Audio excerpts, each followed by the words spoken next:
सोचो, एक ऐसी गाड़ी जो सिर्फ सड़क पर नहीं चलती बल्कि इंसान के दिमाग के अंदर भी घुस जाती है, जो एक बार किसी की हो जाए तो उसे धीरे धीरे बाकी सबसे अलग कर देती है, दोस्तों से, प्यार से और इंसानियत से भी।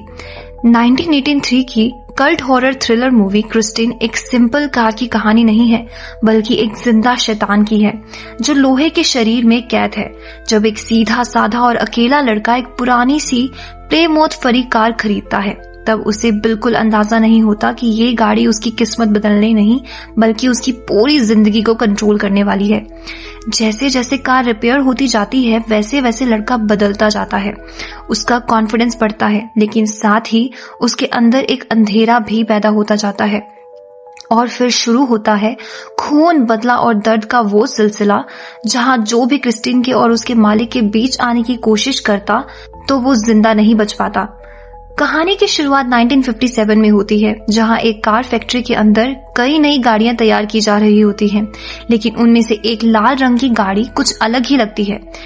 उसी गाड़ी पर एक मैकेनिक काम कर रहा होता है। जब वह इंजन चेक कर रहा था तभी अचानक गाड़ी का बोनेट अपने आप बहुत तेजी से बंद हो जाता है और मैकेनिक का हाथ बुरी तरह कुचल जाता है।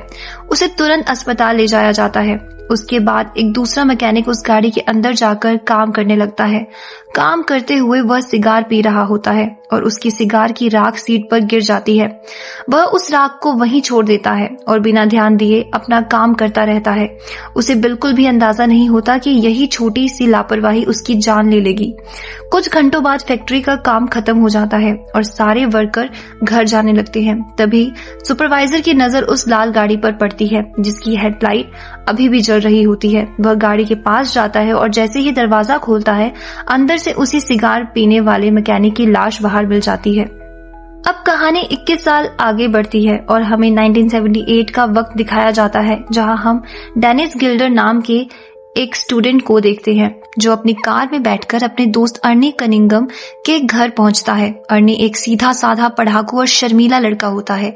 डेनिस उससे बिल्कुल उल्टा, कॉन्फिडेंट और स्पोर्टी। आज उनके कॉलेज का पहला दिन होता है। कॉलेज पहुंचकर दोनों अपने अपने लॉकर खोलते हैं। तभी एक नई लड़की कॉलेज में एंट्री करती है। उसका नाम ली होता है। उसकी खूबसूरती देखते ही स्कूल के ज्यादातर लड़के उसे घूरते ही रह जाते हैं। डेनिस भी उसे देखते ही उस पर फिदा हो जाता है। लंच टाइम के दौरान डेनिस अपने दोस्त अर्नी का इंतजार कर रहा होता है, लेकिन काफी देर तक अर्नी दिखाई नहीं देता। परेशान होकर डेनिस उसे ढूंढने निकलता है। तभी वह देखता है कि स्कूल का एक बदमाश लड़का बडी रिपर्टन अपने दोस्तों के साथ अर्नी को घेर कर परेशान कर रहा है।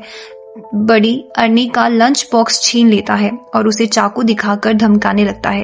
डेनिस बीच बचाव करने की कोशिश करता है, लेकिन बडी लंच बॉक्स जमीन पर फेंक देता है और अर्नी को उसी पर गिरा देता है। अर्नी का चश्मा नीचे गिर जाता है और बडी उसे अपने जूते से कुचलकर तोड़ देता है। बडी और अपनी गैंग अर्नी की हालत पर जोर जोर से हंसते लगते हैं। तभी डेनिस को गुस्सा आ जाता है और वह अचानक बडी पर हमला कर देता है। बडी की पूरी गैंग डेनिस को घेर लेती है, लेकिन तभी एक टीचर आकर लड़ाई रुकवा देती है। टीचर पूछताछ करता है तो अर्नी बताता है कि बडी ने उसे चाकू से धमकाया था। बडी उससे इनकार कर देता है। तब टीचर उसे जेब खाली करने को कहता है और उसी जेब से वही चाकू निकल जाता है और इसलिए बडी को कॉलेज से रेस्टिकेट किया जाता है। कॉलेज के बाद जब डेनिस और अर्नी घर लौट रहे होते हैं तभी अर्नी की नजर सड़क किनारे खड़ी एक पुरानी लाल कार पर पड़ती है। वह अचानक डेनिस को गाड़ी रोकने के लिए कहता है। पास जाकर देखने पर पता चलता है कि वो कार पूरी तरह जंग लगी हुई है, टूटी फूटी और खटारा हालत में है। लेकिन अर्नी को उस गाड़ी को देखने के बाद से ऐसा लगता है जैसे उसका उस कार से काफी पुराना रिश्ता है, इसलिए वह उस गाड़ी से काफी अट्रैक्ट हो जाता है। यह वही कार होती है जिसे हमने कहानी की शुरुआत में फैक्ट्री के अंदर देखा था। अर्नी का दोस्त उसे समझाने की कोशिश करते हुए कहता है कि गाड़ी बहुत पुरानी हो चुकी है और यह स्टार्ट तक नहीं होगी। तभी पीछे से एक आवाज आती है, यह स्टार्ट होगी, बस इसे इन चाबियों की जरूरत है। यह और कोई नहीं गाड़ी का मालिक था। वह बताता है कि इस गाड़ी का नाम क्रिस्टीन है और यह उसके भाई की कार थी जिसकी कुछ हफ्ते पहले ही मौत हो गई थी। जॉर्ज इस गाड़ी से छुटकारा पाना चाहता था, इसलिए वह इसे सिर्फ $250 में बेचने को तैयार हो जाता है। डेनिस अर्नी को समझाने की कोशिश करता है कि इतनी खराब गाड़ी पर पैसे बर्बाद मत कर, लेकिन अर्नी बिना ज्यादा सोचे समझे उसी वक्त क्रिस्टीन को खरीद लेता है। शाम को जब अर्नी घर पहुंचता है और उसके माता पिता को गाड़ी के बारे में बताता है तो उसकी माँ बहुत नाराज हो जाती है। वह साफ कह देती है कि यह गाड़ी इस घर में नहीं रहेगी, लेकिन अर्नी उनकी बात मानने से मना कर देता है। वो उनकी बात मानने को तैयार नहीं होता क्योंकि उसे गाड़ी से काफी ज्यादा लगाव हो चुका था। वह उसके लिए अपने माँ बाप तक को छोड़ने के लिए तैयार था। आखिरकार अर्नी डेनिस के साथ क्रिस्टीन को एक गैराज में लेकर जाता है जहाँ गैराज का मालिक विल डार्नेल मिलता है, जो स्वभाव से बहुत सख्त और बदतमीज होता है। पहले तो वह गाड़ी रखने से मना कर देता है, लेकिन अर्नी बार बार विनती करता है, इसलिए आखिरकार डार्नेल मान जाता है और क्रिस्टीन को गैराज में रखने देता है। फिर दोनों घर की ओर निकलते हैं। रास्ते में डेनिस अर्नी से पूछता है कि उसने ऐसी घटिया कार क्यों खरीदी। इस पर अर्नी अजीब सा जवाब देता है, मैंने इस गाड़ी को नहीं चुना, इस गाड़ी ने मुझे चुना है। इसके बाद हर शाम कॉलेज से आने के बाद अर्नी गैराज में अपना समय क्रिस्टीन को ठीक करने में बिताता है। उसकी मेहनत देखकर गैराज का मालिक डार्नेल उसे अपने साथ काम करने पर रख लेता है। डार्नेल कहता है कि काम के बदले अर्नी अपनी गाड़ी के लिए उसके कबाड़ खाने से पार्ट्स ले सकता है। अर्नी खुशी खुशी मान जाता है और पूरी लगन से क्रिस्टीन को नई चमचमाती कार बनाने में लग जाता है। लेकिन धीरे धीरे अर्नी को इस चीज का एहसास भी नहीं होता कि वह गाड़ी से जरूरत से ज्यादा जुड़ता जा रहा है। उसका ज्यादातर वक्त गैराज में ही बीतने लगता है। उधर स्कूल में डेनिस और उसके दोस्त नई लड़की ली के बारे में बातें करते हैं। दोस्त डेनिस को चैलेंज देते हैं कि वह लाइब्रेरी में जाकर ली से बात करके दिखाए। डेनिस हिम्मत जुटाकर ली के पास जाता है, लेकिन बात शुरू होने से पहले ही ली साफ कह देती है कि उसका पहले से ही एक बॉयफ्रेंड है। डेनिस को बहुत बुरा लगता है और वह शर्मिंदा होकर वहां से चला जाता है। कुछ दिनों बाद डेनिस अर्नी से मिलने जाता है क्योंकि दोनों काफी समय से नहीं मिले होते, लेकिन वहां पहुंचकर वह देखकर हैरान रह जाता है कि अर्नी अब पहले जैसा नहीं रहा था। उसने अब चश्मा पहनना छोड़ दिया था, उसके कपड़े स्टाइलिश हो गए थे और उसका व्यवहार भी बदला बदला सा था। वह डेनिस से ज्यादा देर बात नहीं करता और जल्दी से गैराज के काम में लग जाता है। उधर अर्नी की माँ डेनिस को बताती है कि वह अपने बेटे और उस गाड़ी को लेकर बहुत परेशान है। उसे पता चला था कि क्रिस्टीन के पिछले मालिक की मौत उसी गाड़ी के अंदर दम घुटने से हुई थी। यह सुनकर डेनिस और ज्यादा चिंतित हो जाता है। वह जॉर्ज लेवाय से मिलने जाता है जहां जॉर्ज उसे अपने भाई की पूरी कहानी सुनाता है। जॉर्ज बताता है कि उसका भाई क्रिस्टीन का इतना दीवाना हो गया था कि उसने अपनी पत्नी और बेटी को भी नजरअंदाज कर दिया। बाद में उसकी पत्नी और बेटी की मौत हो गई और आखिरकार उसका भाई भी उसी गाड़ी में मारा पाया गया था। इतना ही नहीं, भाई की मौत के बाद वह गाड़ी अपने आप जॉर्ज के घर के बाहर आकर खड़ी हो गई थी। यह सब सुनकर डेनिस को पक्का यकीन हो जाता है कि क्रिस्टीन में कुछ न कुछ गड़बड़ है। वह रात के समय चुपके से गैराज में पहुंचता है और गाड़ी को चेक करने की कोशिश करता है। जैसे ही वह दरवाजे का हैंडल पकड़ता है, क्रिस्टीन का रेडियो अपने आप चालू हो जाता है। यह देखकर डेनिस डर जाता है और तुरंत वहां से भाग निकलता है। अगली सुबह स्कूल के फुटबॉल ग्राउंड में मैच चल रहा होता है। डेनिस खेल पर फोकस करने की कोशिश कर रहा होता है कि तभी उसकी नजर अर्नी पर पड़ती है, जो क्रिस्टीन में बैठकर वहां आता है। अब क्रिस्टीन पूरी तरह से नई चमचमाती कार बन गई थी। बडी के दोस्त यह देखकर जलन महसूस करते हैं। तभी ली भी गाड़ी से उतरती है और सबके सामने अर्नी को किस करती है। यह देखकर डेनिस का दिल टूट जाता है और उसका खेल से ध्यान हट जाता है।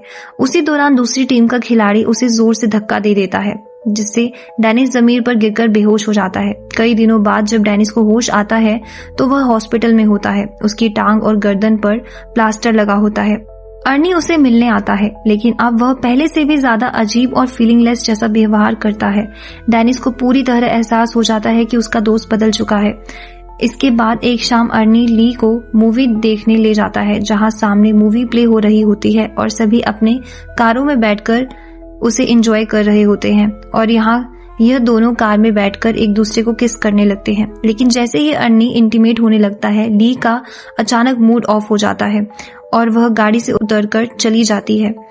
इसलिए अर्नी भी गाड़ी से उतरकर उसके पीछे पीछे भागता हुआ जाता है और उसे पूछने की कोशिश करता है कि आखिर क्या बात है, वह उससे नाराज क्यों है।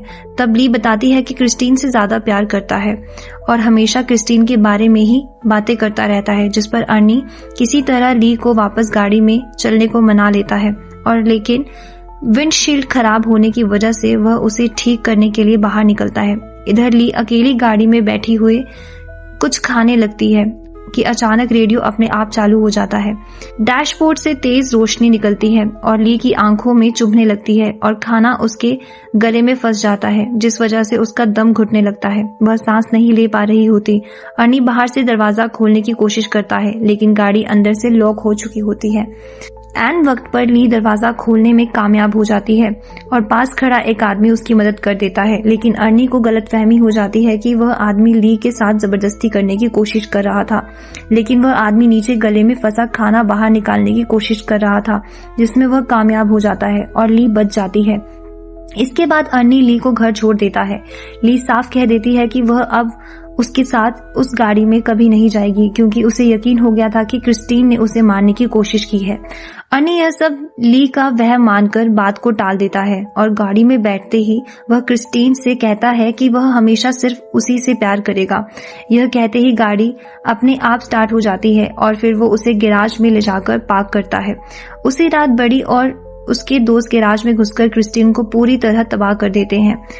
अगली सुबह जब अर्नी ली के साथ गैराज पहुंचता है तो देखता है कि क्रिस्टीन पूरी तरह टूटकर बर्बाद हो चुकी थी। बॉडी पर गहरे डेंट, शीशे टूटे हुए, टायर फटे हुए और पूरा इंजन खराब कर दिया गया था। यह सब देखकर अर्नी अंदर से पूरी तरह टूट जाता है। उसे लगता है कि किसी ने उसकी जिंदगी का सबसे कीमती हिस्सा उससे छीन लिया है। ली भी यह सब देखकर हैरानी से पूछती है कि क्रिस्टीन की ऐसी हालत किसने की, लेकिन अर्नी बिना कुछ सुने उसी पर शक करने लगता है और अपना सारा गुस्सा उस पर निकालकर गुस्से में आग बबूला हो जाता है और उसे वहां से चले जाने के लिए कहता है। बाद में अर्नी अपने घर जाकर अपनी माँ और पिता को सारी बात बताता है। उसके माता पिता उसे समझाते हैं कि वह सिर्फ एक गाड़ी है और वे उसे दूसरी नई कार दिला देंगे, लेकिन यह सुनकर अर्नी और भड़क जाता है। उसे लगता है कि बाकी उनकी तरह उसके माँ बाप भी उसे क्रिस्टीन से दूर करने की कोशिश कर रहे हैं। गुस्से में वह अपने माँ बाप को बहुत बुरा भला कहने लगता है। उसके पिता उसे रोकने की कोशिश करते हैं, लेकिन अर्नी उन पर भी झपट पड़ता है और गले से पकड़ लेता है। कुछ पल के लिए ऐसा लगता है कि वह अपने पिता को मार देगा, लेकिन फिर अचानक वह खुद को रोक लेता है और घर से बाहर निकल जाता है। अर्नी सीधे गैराज पहुंचता है। वहां वह क्रिस्टीन के पास बैठ जाता है और भावुक होकर क्रिस्टीन से अपने दिल की बात कहने लगता है और फिर वो क्रिस्टीन को ठीक करने का फैसला करता है, लेकिन तभी वह कुछ ऐसा देखता है जिससे उसके पैरों तले जमीन खिसक जाती है। उसकी आंखों के सामने क्रिस्टीन अपने आप ठीक होने लगती है। टूटे हुए शीशे जुड़ने लगते हैं, बॉडी अपने आप सीधी होने लगती है और कुछ ही पलों में गाड़ी पूरी तरह नई जैसी बन जाती है। यह देखकर अर्नी हैरान भी हो जाता है और खुश भी। वह समझ जाता है कि क्रिस्टीन साधारण गाड़ी नहीं है। जो कोई क्रिस्टीन से अच्छा व्यवहार करता है, क्रिस्टीन उसे कभी दुखी नहीं होने देती। क्रिस्टीन अर्नी से बहुत प्यार करती थी, इसलिए जब उसने ली को अर्नी के नजदीक आते देखा तो क्रिस्टीन ने ली को मारने की कोशिश की थी। उसी रात हमें बड़ी का एक दोस्त मुची कहीं से आते हुए दिखाई देता है और तभी उसे दूर से गाना जोर जोर से बजते हुए सुनाई देता है। जब वह नजदीक जाकर देखता है तो उसे अर्नी की गाड़ी दिखाई देती है, जिसे ठीक हुए देखकर मुची डर जाता है। तभी गाड़ी स्टार्ट होकर धीरे धीरे मुची की ओर दौड़ने लगती है। मुची समझ जाता है कि अर्नी को सब पता चल गया है। वह डर के मारे भागने लगता है, लेकिन क्रिस्टीन उसका पीछा नहीं छोड़ती। आखिरकार भागते भागते मुची एक कोने में फंस जाता है, जहां से निकलने का कोई रास्ता नजर नहीं आ रहा था। इसलिए वह चाकू निकालकर धमकी देता है, लेकिन क्रिस्टीन जोर से अपने पुर्जे तोड़ते हुए उस कोने में घुस जाती है और उसे बेरहमी से कुचल देती है। अगली सुबह अर्नी डेनिस के मिलने जाता है और तभी अर्नी मुची की मौत की खबर डेनिस को बताता है, जो सुनकर डेनिस को बहुत हैरानी होती है। और जब उसे पता चलता है कि क्रिस्टीन पूरी तरह से ठीक हो चुकी है तो वह अर्नी से पूछता है कि अगर क्रिस्टीन पूरी तरह टूट चुकी थी तो वह अपने आप कैसे ठीक हो गई, जिस पर अर्नी कहता है, मैंने क्रिस्टीन पर बहुत खर्चा किया है, तब जाकर वह ठीक हुई है। उसी समय डिटेक्टिव जंकिंस वहां आते हैं। जो उसे यही सवाल पूछता है क्योंकि उसे मूची की लाश मिली थी और उसे अर्नी की गर्लफ्रेंड और पेरेंट्स द्वारा पता चल चुका था कि मूची और उसके दोस्तों ने मिलकर अर्नी की कार पूरी तरह तोड़कर बर्बाद कर दी थी। इसलिए डिटेक्टिव को अर्नी पर शक होता है कि शायद उसने बदला लेने के लिए मूची को मार दिया। इसलिए डिटेक्टिव अर्नी से कई सवाल करता है, पर हर बार अर्नी चालाकी से उन सवालों का जवाब देकर डिटेक्टिव को चकमा दे देता है। इसलिए डिटेक्टिव अर्नी से सच उगलवाने में नाकामयाब हो जाता है और उसे कोई सबूत न मिलने के कारण वह वहां से चला जाता है। इससे हमें यह समझता है कि अर्नी जानता था कि यह सब उसकी कार उसके दुश्मनों को एक एक करके मारकर उसका बदला ले रही थी। अर्नी इस बात से बहुत खुश था क्योंकि बडी और उसके दोस्त कॉलेज के पहले दिन से अर्नी को रोज परेशान किया करते थे। इसलिए अर्नी काफी समय से बदला लेना चाहता था, पर कमजोर होने की वजह से नहीं ले पाया था। आज वही बदला उसकी कार उसके लिए ले रही थी। फिर शाम को बडी और उसके दोस्त शराब खरीदकर गाड़ी से निकलते हैं। रास्ते में उन्हें एहसास होता है कि कोई गाड़ी उनका पीछा कर रही थी। जब वे ध्यान से देखते हैं तो पता चलता है कि वह गाड़ी क्रिस्टीन है। बड़ी डर जाता है और तेज रफ्तार में भागता है। वह एक गैस स्टेशन पर पहुंचता है जहां उसका दोस्त रिची काम करता था। बड़ी लोहे की रॉड लेकर बाहर निकलता है, लेकिन तभी क्रिस्टीन पूरी ताकत से उसकी गाड़ी को टक्कर मारती है और उसे वर्कशॉप के अंदर घसीट कर ले जाती है। टक्कर के दौरान बड़ी का दोस्त डॉन भी कुचला जाता है। गाड़ी से पेट्रोल लीक होने लगता है और अचानक आग लग जाती है। कुछ ही पलों में पूरा गैराज धमाके से उड़ जाता है। रिची वहीं जलकर मर जाता है। बडी किसी तरह अपनी जान बचाकर भागने की कोशिश करता है, लेकिन क्रिस्टीन उसका पीछा करती है और आखिरकार उसे भी क्रिस्टीन कुचलकर मार डालती है और फिर वापस जली हुई अवस्था में गैराज चली जाती है। जब गैराज का मालिक शटर खोलता है तो जली हुई क्रिस्टीन को नॉर्मल गाड़ियों की तरह चलते हुए देखकर शॉक हो जाता है। जैसे उसे याद आता है कि अर्नी तो उसकी गाड़ी लेकर बाहर कुछ सामान खरीदने गया था। फिर गाड़ी कौन चला रहा था, यह जानने के लिए वह अपनी बंदूक लेकर गाड़ी की ओर बढ़ता है और पास जाकर गाड़ी का दरवाजा खोलने की कोशिश करता है, पर दरवाजा बहुत गर्म होता है।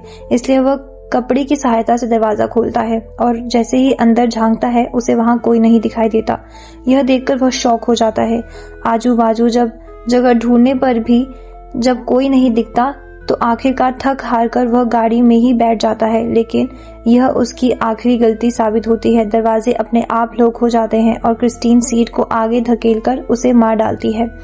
अगली सुबह अर्नी जब गैराज पहुंचता है तो वहीं पुलिस की गाड़ियां खड़ी होती हैं। डिटेक्टिव जंकिंस उसे बताता है कि गैराज के मालिक की लाश उसकी गाड़ी के अंदर मिली है। अर्नी बाहर से अनजान बनता है, लेकिन अंदर ही अंदर वह जानता था कि यह सब क्रिस्टीन ने किया है, क्योंकि गाड़ी एक बार फिर चमचमाती हालत में खड़ी थी। कुछ समय बाद डेनिस हॉस्पिटल से घर लौट आता है। उसकी चोटें अब ठीक हो रही होती हैं, लेकिन उसके दिमाग में एक ही बात घूम रही होती है, अर्नी अब पहले जैसा नहीं रहा। उसी दौरान ली उसे फोन करके मिलने बुलाती है। जब दोनों मिलते हैं तो ली साफ शब्द में डेनिस को बताती है कि क्रिस्टीन ने अर्नी के दिमाग पर पूरी तरह कब्जा कर लिया है। अब अर्नी हर वक्त उसी गाड़ी के बारे में सोचता है और अजीब अजीब हरकतें कर रहा है। डेनिस पहले यकीन नहीं कर पाता, लेकिन जितना ज्यादा वह सोचता है उतना ही उसे लगने लगता है कि कुछ बहुत गलत हो रहा है। कुछ ही देर बाद अर्नी खुद क्रिस्टीन में बैठकर डेनिस के घर आ जाता है। वह डेनिस को ड्राइव पर चलने के लिए कहता है। डेनिस थोड़ा हिचकिचाता है, लेकिन दोस्ती के नाते तैयार हो जाता है। गाड़ी चलाते वक्त अर्नी का बर्ताव बेहद अजीब होता है। अचानक वह गाड़ी की स्पीड बहुत तेज कर देता है और फिर स्टीयरिंग व्हील भी छोड़ देता है। डेनिस घबरा जाता है और चिल्लाकर कहता है कि स्टीयरिंग पकड़, नहीं तो हम दोनों मर जाएंगे। लेकिन अर्नी ठंडे लहजे में कहता है कि उसे क्रिस्टीन पर पूरा भरोसा है और उनके बीच कोई नहीं आ सकता। वह जानबूझकर गाड़ी को दूसरी लेन में घुसा देता है ताकि डेनिस को दिखा सके कि क्रिस्टीन एक जादुई कार है जिसमें अद्भुत शक्तियां हैं। पर तभी वह सामने से आ रही कार के टकराने के बाल बच जाता है। उस पर डेनिस को पूरा यकीन हो जाता है कि अर्नी पागलपन की हद पार कर चुका है। अगले दिन डेनिस एक बड़ा फैसला करता है। वह क्रिस्टीन के बोनेट पर एक नोट लिखकर छोड़ देता है जिसमें अर्नी को शाम को गैरेज में मिलने के लिए कहा जाता है। शाम को डेनिस और ली वर्कशॉप में पहुंचते हैं और अर्नी का इंतजार करने लगते हैं। अब अर्नी नहीं आता तो वे पास खड़े बुलडोजर में बैठकर उसे वर्कशॉप के अंदर ले आते हैं। उनका प्लान होता है कि ली ऑफिस में रहेगी और जैसे ही अर्नी आएगा वह गेट बंद कर देगी ताकि डेनिस बुलडोजर से क्रिस्टीन को तबाह कर सके। लेकिन उन्हें यह अंदाजा नहीं होता है कि क्रिस्टीन पहले से ही वर्कशॉप के अंदर पर्दे के पीछे छिपी हुई है। अचानक क्रिस्टीन की हेडलाइट जलती है और वह ली की तरफ पूरी रफ्तार से बढ़ती है। ली किसी तरह हवा में लटके एक टायर को पकड़कर अपनी जान बचाती है, लेकिन क्रिस्टीन दोबारा उस पर हमला करने की कोशिश करती है। उसी पर डेनिस बुलडोजर आगे बढ़ाकर क्रिस्टीन का रास्ता रोक लेता है। ली को मारने के चक्कर में क्रिस्टीन पूरी तरह से टूट चुकी थी। धीरे धीरे रेंगते हुए क्रिस्टीन पीछे की ओर अंधेरे में चलती जाती है। तभी मौके का फायदा उठाकर ली तुरंत कैबिन में जाती है और तभी हम अर्नी को क्रिस्टीन के अंदर देखते हैं, जिससे हमें समझ आता है कि क्रिस्टीन ने अर्नी को अपना होस्ट बनाकर उसे पूरी तरह अपने वश में कर लिया था। अब क्रिस्टीन और बुलडोजर आमने सामने खड़े होते हैं। क्रिस्टीन अपने आप को पूरी तरह से ठीक कर लेती है और फिर क्रिस्टीन की हेडलाइट दोबारा जलती है, जिसे देखकर ली और डेनिस डर जाते हैं। उसी वक्त बुलडोजर खराब हो जाता है और स्टार्ट नहीं हो पाता। क्रिस्टीन मौका देखते ही ली को मारने के लिए ऑफिस की तरफ बढ़ती है। वह सब कुछ तोड़ती हुई आगे बढ़ती है, लेकिन तभी जोरदार टक्कर के कारण अर्नी विंडशील्ड तोड़ते हुए बाहर गिर पड़ता है। ली उसकी तरफ दौड़ता है यह देखने के लिए कि वह जिंदा है या नहीं, लेकिन अर्नी अचानक उठकर उस पर हमला करता है। इसी दौरान उसके शरीर में विंडशील्ड का एक बड़ा कांच का टुकड़ा गहराई तक धंस जाता है। अर्नी अपने आखिरी पलों में क्रिस्टीन को छूने की कोशिश करता है, लेकिन जख्मों की वजह से वहीं दम तोड़ देता है। ली वहां से भागने लगती है और तभी क्रिस्टीन एक्टिवेट हो जाती है और बदला लेने के लिए रिवर्स गियर लगाकर उसे कुचलने की कोशिश करती है। सौभाग्य से ली बच जाती है और गाड़ी एक पिलर से टकराकर वहीं फंस जाती है। अब डेनिस को मौका मिल जाता है। वह बुलडोजर को पूरी ताकत से क्रिस्टीन पर चढ़ा देता है। क्रिस्टीन फिर भी खुद को बचाने के लिए कोशिश करती है और एक बार फिर एक्टिवेट हो जाती है, लेकिन इस बार डेनिस लगातार वार करता है। आखिरकार बुलडोजर के नीचे आकर क्रिस्टीन पूरी तरह कुचल जाती है। अगले दिन डेनिस और ली जंकयार्ड में डिटेक्टिव जंकिन से मिलते हैं। वहां वे देखते हैं कि क्रिस्टीन अब पूरी तरह कबाड़ में बदल चुकी है। सबको लगता है कि अब यह बुराई हमेशा के लिए खत्म हो गई है। डेनिस और ली वहां से चले जाते हैं, लेकिन जाते जाते कैमरा एक छोटे से लोहे के टुकड़े पर जाता है जो अपने आप हल्का सा हिलता है। इससे यह साफ हो जाता है कि क्रिस्टीन पूरी तरह खत्म नहीं हुई है और इसी डरावने ट्विस्ट के साथ कहानी खत्म हो जाती है। तो दोस्तों, आपको क्या लगता है कि क्या क्रिस्टीन वापस आएगी? कमेंट में जरूर बताएं। अगर आपको ये मेरी एक्सप्लेनेशन पसंद आई होगी तो प्लीज वीडियो को लाइक शेयर करें और चैनल को सब्सक्राइब करते सपोर्ट करना ना भूलें। मिलते हैं अगली वीडियो में, तब तक के लिए बाय बाय।